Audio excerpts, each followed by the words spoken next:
you're looking for natural language understanding solution using Azure, then LUIS, which is short for Language Understanding Service, is your one option. It enables developers to build applications based on language models. So before getting started, let's have a look at few of the key terms. So utterances, intents, and entities. These are the three things which are heart of LUIS. So let's understand these. So utterances, these are the phrases a user might enter whenever he or she interacts with our application, and intents represent the task or action user wants to perform. So if you will look at the example, so user wants to know what is the time, user wants to query something about the time. So he or she may ask what is the time, what time it is, tell me the time, or to be specific, what time is in the Seattle. And it is talking about time. So here we can say that intent is get time. So you can name get time, find time, you can give any name, but it should represent what your utterance is trying to do. And coming on to the entities, entities add extra content to your intents. So if you want to take specific thing in the utterance, let's say Seattle. So Seattle is the name of the location. So you can say that in this particular example, location is the entity and its value is Seattle. So these things are very useful whenever you are building any language understanding model. Now, identifying intent and utterances is a very time consuming task, but at the same time this is very critical step in building language understanding model. So one should plan a pretty good amount of time for this particular activity, and my recommendation would be to first you think about the intents, and then only you should come up with utterances. Because if your intent is clear that what you want to achieve, then how to achieve or what are the natural language statements or how human speaks, that's pretty easy to identify. But first you should understand what you want to achieve. Now with that, let's quickly jump on to the LUIS portal. So I am on my browser and here I am hitting luis.ai. So it will ask you for login. So make sure that you log in using the same credentials which you are using for your Azure having active subscription. So let me go ahead and quickly do this.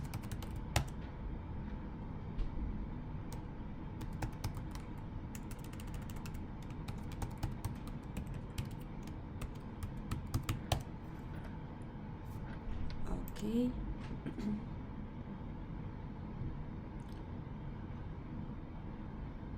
So it is loading this portal.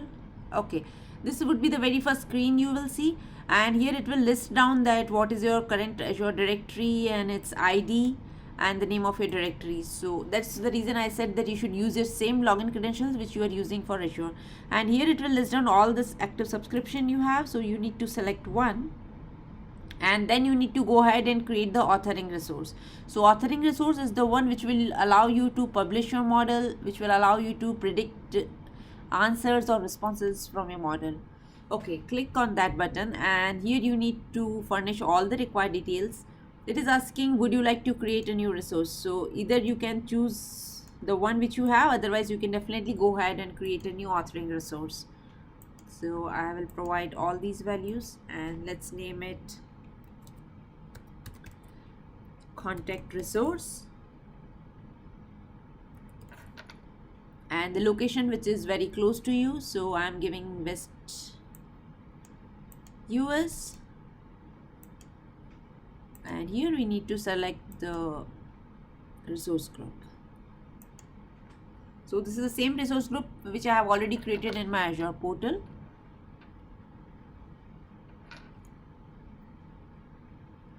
Okay, so here you can see there is a button new app. So click on the new app and it will provide you all the guided dialogue, all the guided dialogues to create a new app. So here you need to name your app contacts app. Culture you can define, description is completely optional, and prediction resource you can either create it now or you can create it later. So let's go ahead and click on done. Now this is again, like I said, intents and entities you need to define. So these are the steps which you need to perform. So if you're doing it for the first time, you can definitely go through this small guide, and it will tell you what is intent, how to define an intent, what are utterances, how you build your model. So you can go through that, but let's quickly jump on to the thing. So the very first thing I need to do is I need to define the intent. Intent means what my application is going to do.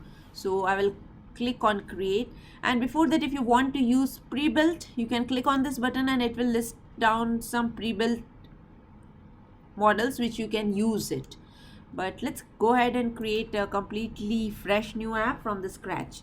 So here I am giving the intent name as, let's say I want to create an application which will add contact details. So I am naming this new intent as add contacts. Okay, so as soon as you will click on that add contact, you will see that the intent is created here on top, and now it is expecting some utterances. So utterances, like I said, are the statements which user speaks usually. So let's say I am writing here, save Shweta to my contact. So this could be a way to speak. Another way could be save Shweta. You can see that whenever I am pressing enter, it is listing down all the values, whatever I am adding it here. So even somebody can say add Nick as my new contact. So everyone have the different ways. So we should list as much as possible. So although there may be same meaning of two sentences, but still okay. Still they are varying by a few words, and we can go ahead and do it. And sometimes people may say I want to add a contact. So that is also nice. Sometimes somebody say I want to just say add Nick. So add Nick means adding him to the contacts. And last one I will take this one. So add this mobile number for Candy. So these all I have added over here. So definitely you have to add more, but I am just going with these many. Now next thing is we are done with intents, we are done with utterances. Let's go ahead and quickly go to entities. So entities, definitely for me it would be name of person. We can say person name and click on create. Okay, so person name is created. Now you can go back to your utterances and you can say which one is, what is the person name for you. So Candy is the person name. So as soon as you will click on Candy, you will see a person name which is the entity we just created. So if you have created multiple entities, it will list down all those entities. So now you can see it has tagged it. Here again I am going to tag person name. Here I couldn't see a person name. Adam, his person name. Nick is person name. So let's quickly mark all these entities here. So we are done with our entity association also. Next thing is we need to save this model, whatever we have done. So for saving this, you just click on train. So it will automatically train your model as well as it will save this app. Let's give it few seconds. Okay, training completed. So once the training is completed, you can go to test and you can just give some statements and see whether it works. So let's say I want to add Shweta as a contact. Now you can see that this is the score which we receive, 0.99, and it is with respect to add contact. It means if somebody is typing this kind of sentence, it will fall into add contacts intent. So this is what we want. So if I will go here, you can see there is a none intent. So let's say if something is not falling into it, then it will automatically fall into none. Let me try one thing. I like mango. It is giving. So it means that we need to train our model a little bit more. This is not sufficient. So here it may be taking mango as a contact or the person name.